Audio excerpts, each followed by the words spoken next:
2020. I'm sure you all remember the close of last year when everyone was so eager to start a new decade. There was a certain thrill even in the number 2020, perfect vision, the dawn of a new era. To quote Lila, we were all smiling at the clouds. So far, this year has delivered on its promises, but not in the ways that we imagine. As I record this message, people are taking to the streets in cities, towns, villages, hamlets, all over this country, and yes, all over the world. The internet has made the planet smaller. So from my desk here in Atlanta, I can see the people in Rome, Italy, Melbourne, Australia, Lagos, Nigeria, London, England, and even Vidor, Texas, speaking the names of our dead. George Floyd, Breonna Taylor, Trayvon Martin, Eric Garner, Sandra Bland, and so many more. And from my same desk, I learned the names of their fallen. Belly Munjinga in England, João Pedro in Brazil. And there becomes no real difference between those who they have lost and those whom we have lost, because when we speak their names, they belong to all of us. And while joining in the pain of the world increases our burden, we are erasing borders one barrier at a time. I won't lie to you, these are heavy times we're living in.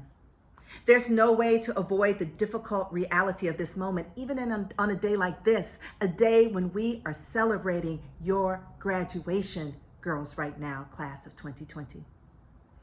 As I composed this message to you, I was worried that between the time that I wrote it and recorded it and the moment that you're hearing it, only a few days later, some major event may have transpired, rendering my words out of date and out of touch.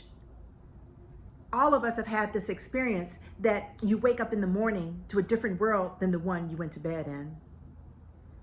2020 has brought hardships beyond my imagining.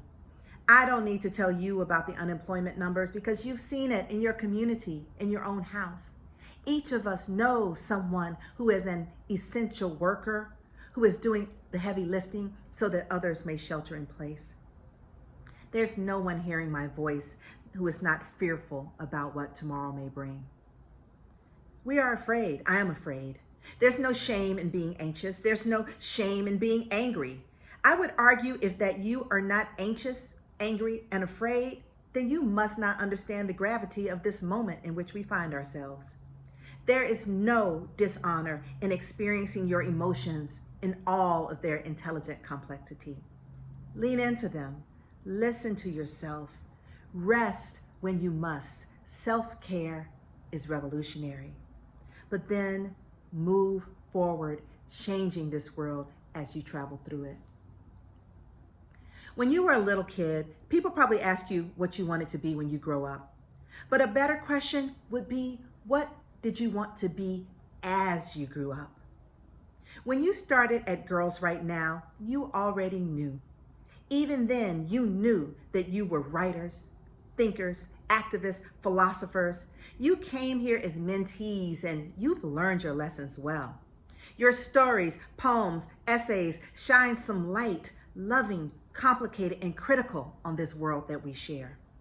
You take the English language and bend it back on itself, sometimes adorning it with another tongue, other times distilling it to its most basic components. No matter how you tell your story, rhyme your rhymes, or essay your ideas, you give us the truth with a capital T. This is the kind of truth that only your heart can fact check. This is the kind of truth that people say will set you free. When you came here as mentees, you were girls, but now you are women. We have mentored you, but in this moment when the stakes are so high, we are looking to you to lead the way. Young people have always been our greatest resource, our superpower. In South Africa, school children in Soweto faced down the army in opposition to apartheid. They held their ground even when the troops opened fire. Another teenager, Yu Guan's son, became a national hero, becoming the face of the independence movement against Japanese colonial rule in Korea.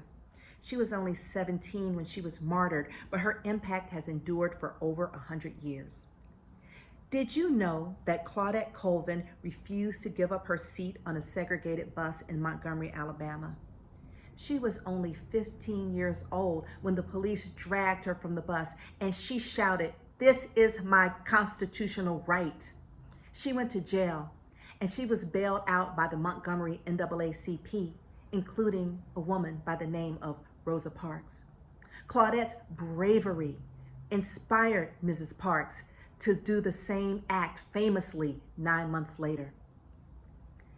Ms. Colvin was asked how she feels about the fact that Rosa Parks is a household name and she is not.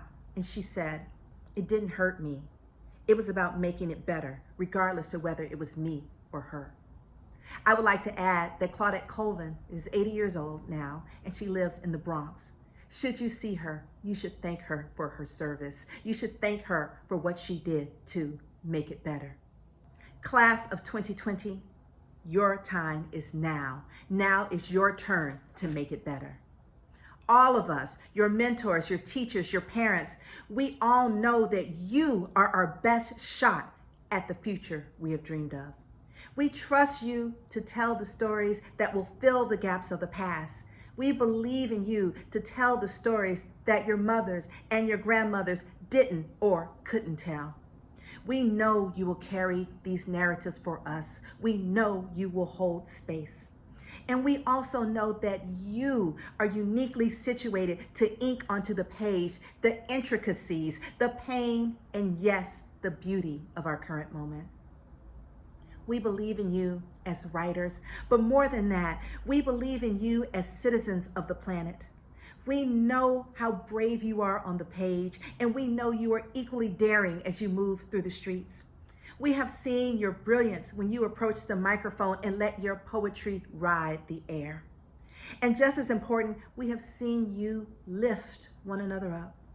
Each workshop is a community, and every class of girls right now represents a whirlwind, not of potential. That's the term we used when you were girls. Now you are a mighty gale of affirmative change. You lift our spirits and our expectations. Your word and your deeds will blow us into the future because class of 2020, that future is you. We believe in you.